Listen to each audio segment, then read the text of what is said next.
Hello, you lovely lot, and welcome to the Ground Control Branching Out podcast.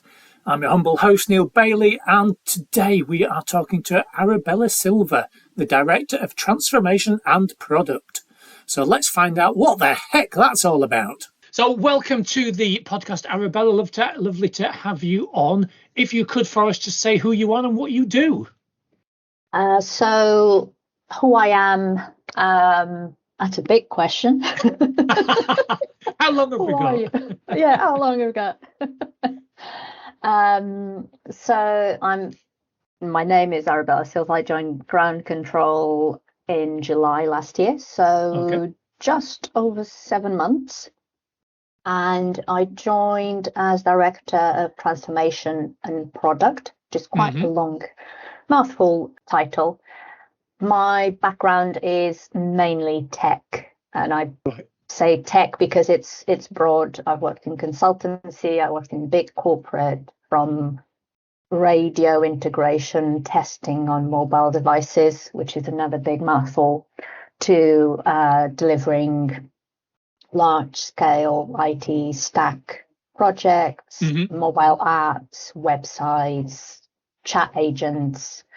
A lot of things. I was privileged in a way of working through consultancy and corporate with projects that touched quite a lot of systems and business areas and all that. So I've been exposed to a lot throughout my working years. So that's great. However, what does that actually mean? What is it you do?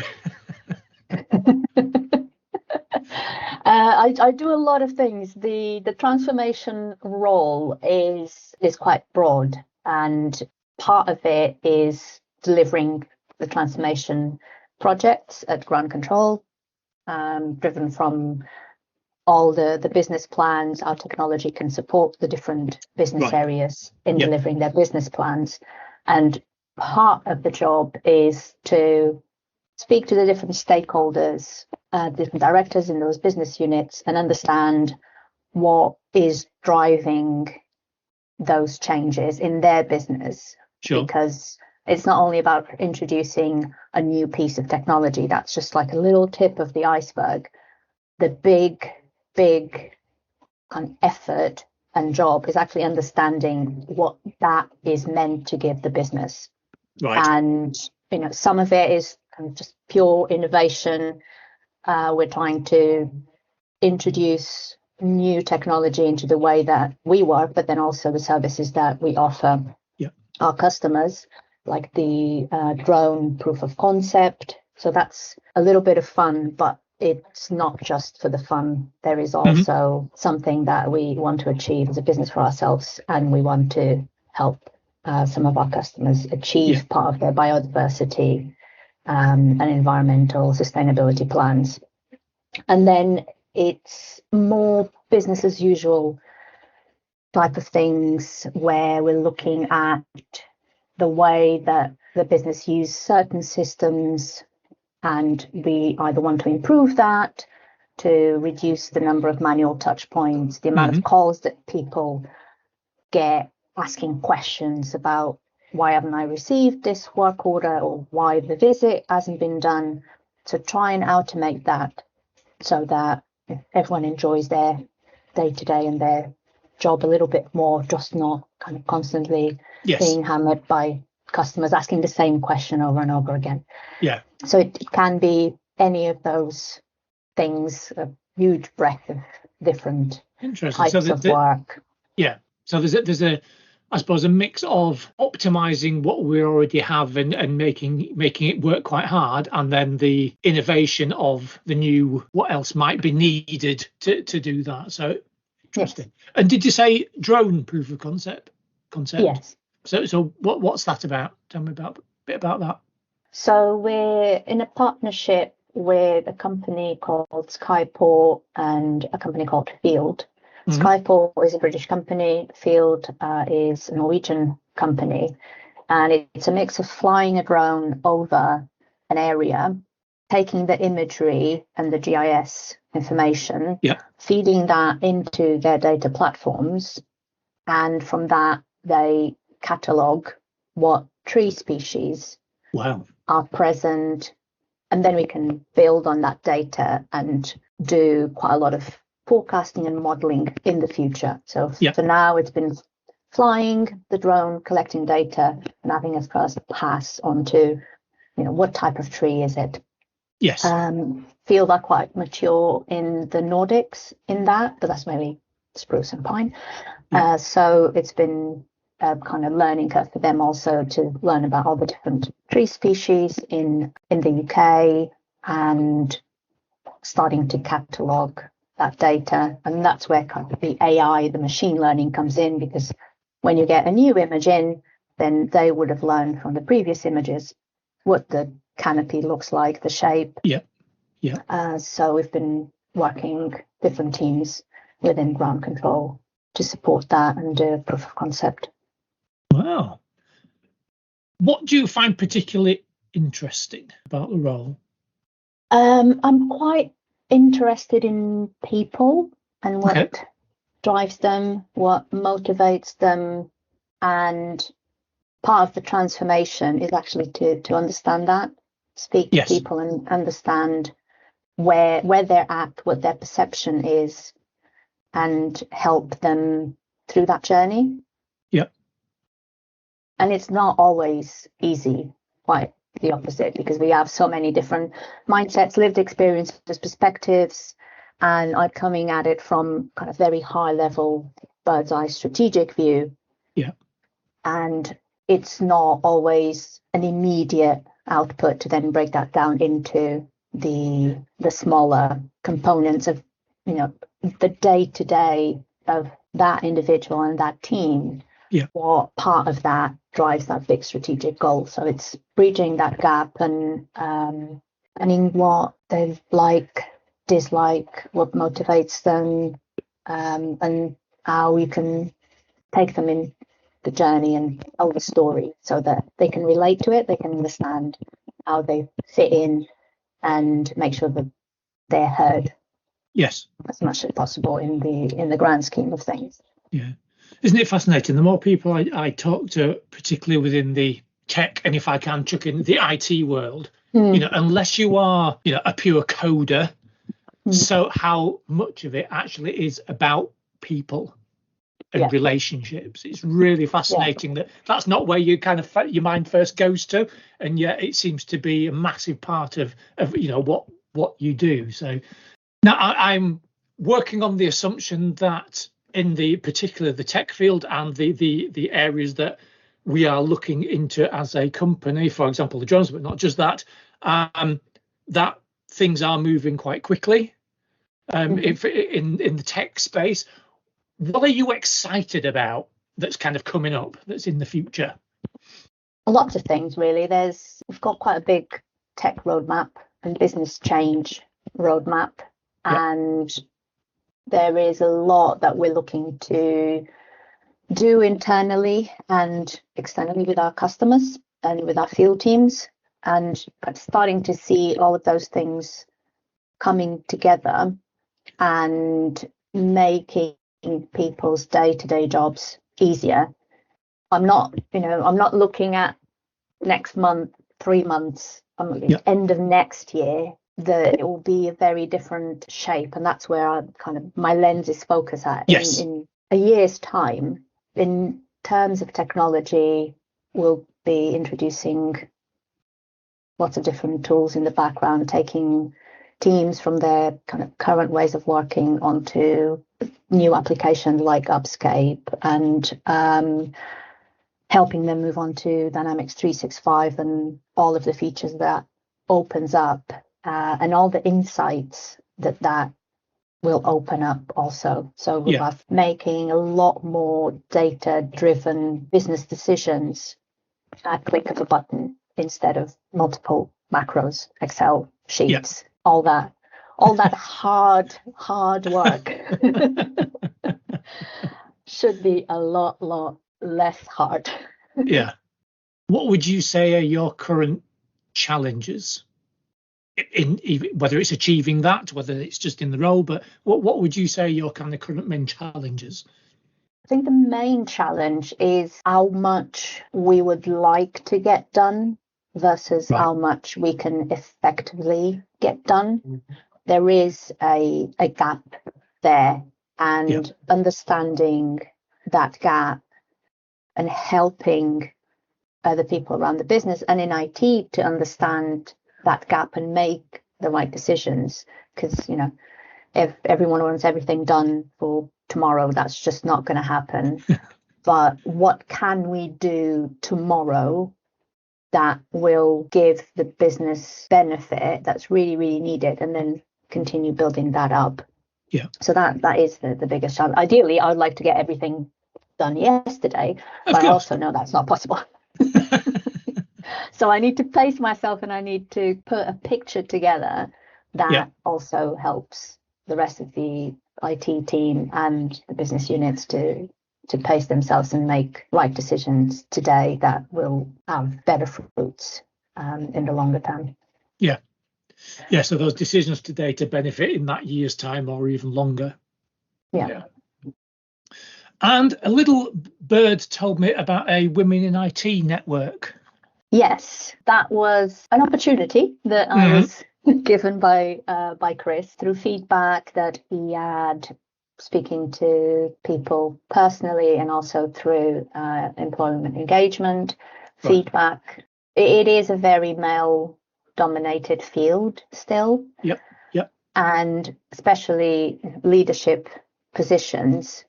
At the time, I was the only female member of the ITSLT. Now we also have Sam, but there wasn't a representation there. And there are certain things that is just easier to speak to another woman. Yeah. And if your line manager isn't one, then they might not understand where you're coming from, because their lived experience is going to be different. Sure. And the same thing works the other way. And the need was there, and I was asked if I wanted to help with that and set up a forum. And I spoke to the people team if there was anything else in another area of ground control, if it had been done before. And there had been conversations, but nothing really had been set up. So there was a conversation about a broader ground control women's network. Right. I think we need to start small and then grow. Yeah. And definitely, for my context, it will be IT and data. So we had the kickoff session a couple of weeks ago where we talked about what that could look like, how often we could meet. And there will be a terms of reference that will be shared with everyone. Sure. And it will be open for anyone in the IT team, depending on what the topics of the sessions are. Then it might be more sense for some of the sessions to be just female women attendant, because it makes you more comfortable to open up about certain subjects.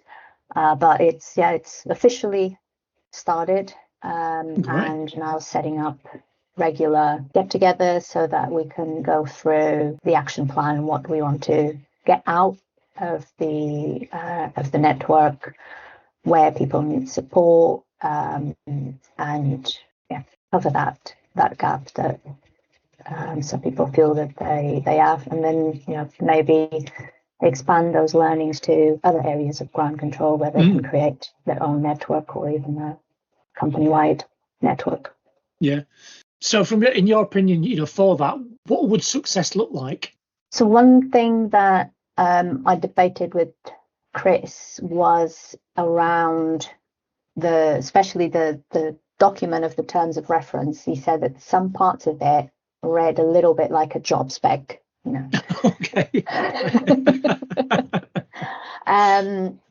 Because there were goals and they were reporting it to the exco, all those things. Yeah. And for me, although it might sound a little bit like a job, if people are coming to that network and they're raising issues that, sometimes it might be a personal conversation, they need support with a certain situation, some guidance, some just venting, but other times would be, I would like this to change in the IT department. I like this to change in Yeah. the Exco. So if we don't document that as an action to take forward and what the end goal would look like, if we fix this, what would it look like?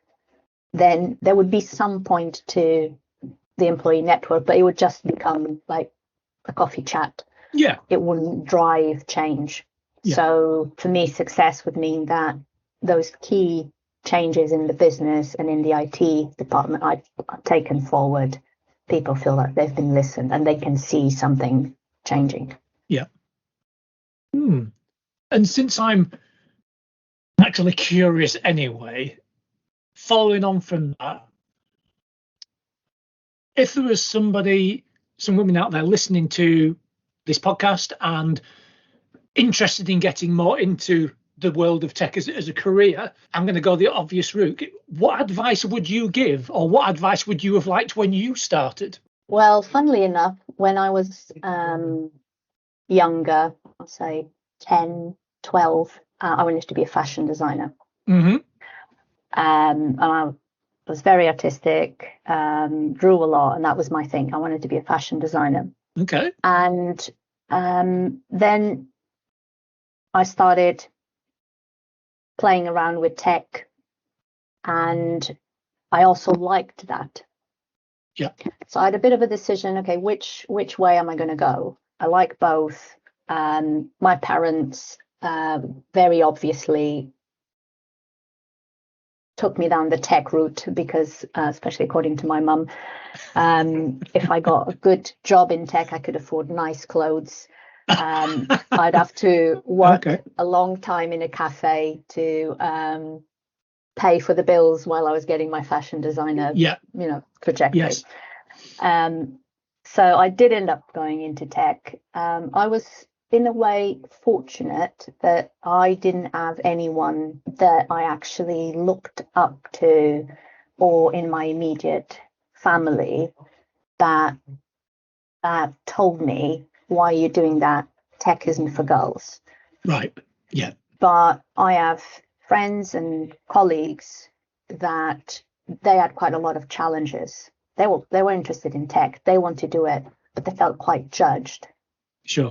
And that is, unfortunately, a narrative that still plays a little bit. It's like, oh, tech, that's not a girl's thing. Or just, become a teacher. Or there's still a lot of stereotyping and bias around it. And actually, as part of the setup of the Women's Network, I shared a story about a company that had put up a fake profile for a conference of a female developer. That they made up an employee that was going to speak at a conference that was a female developer. In this day and age, that's ridiculous, but it's an example that it still happens. So for someone out there that wants to go into tech, really find your role models. Nice. There's a lot of successful female women in tech in leadership roles. There's a lot of conferences and forums. Just find your people. If you don't have support from your family and friends that understand that you enjoy it and you're good at it, then find your people and get support that way, because there is a lot out there.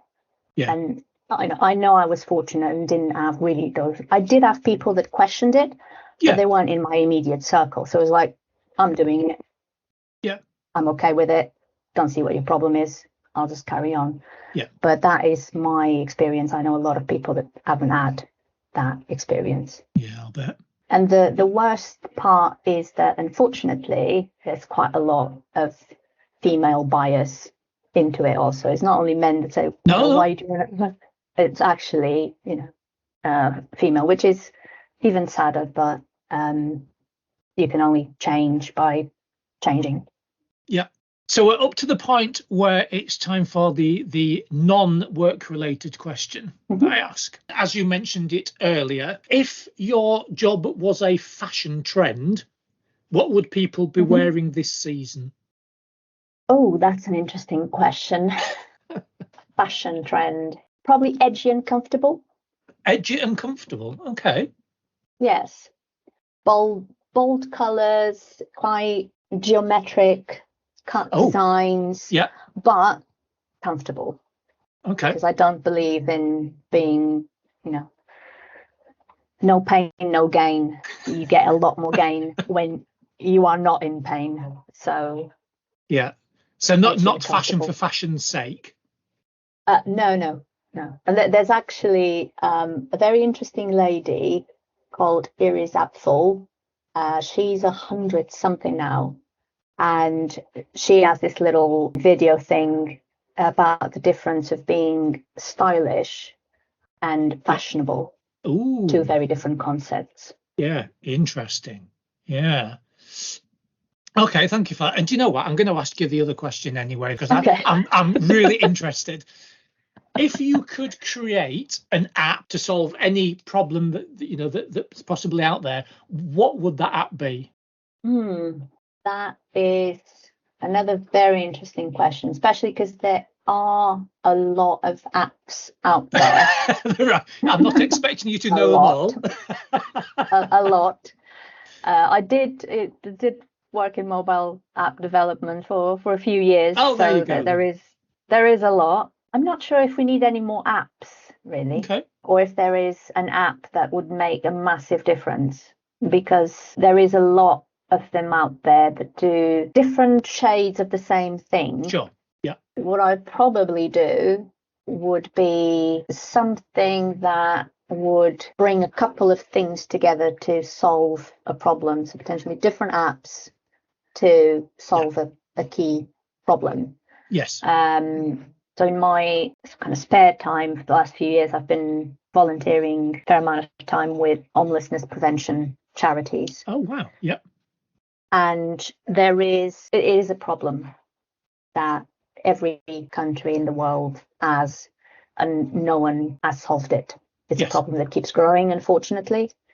And unless you have been made homeless and live with it for a while, if that happens to you, you have no idea where to go, what to do, how to get out of it. Yes. So I think there's lots of really good charities and services out there that help people, but it is a constant spinning of the wheel. So I don't know, something that would bring all that together, talk to someone, find somewhere safe to stay, get some food on the table, help to, find another job, find a new job, find anything. And people can, if you are fortunate enough that you have the spare money, you can just pay for that, keep that going. So if they need somewhere to stay, bringing something together. That's really nice. I really like that idea.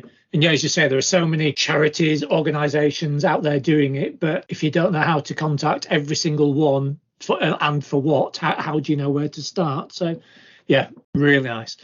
So thank you for your time, Arabella. That was absolutely fascinating. No, thank you. And good luck, obviously, with the role, but good luck with the network as well, because that sounds really, really good. Maybe once that's really got some momentum, we'll have to get you back on to talk about that specifically. So thanks so much for your time. Thank you. Speak to you later. And there we have it, the fashionable yet comfortable Arabella. What a fascinating role. Please do subscribe, like, share, give us those 5-star reviews, and until next time, take care.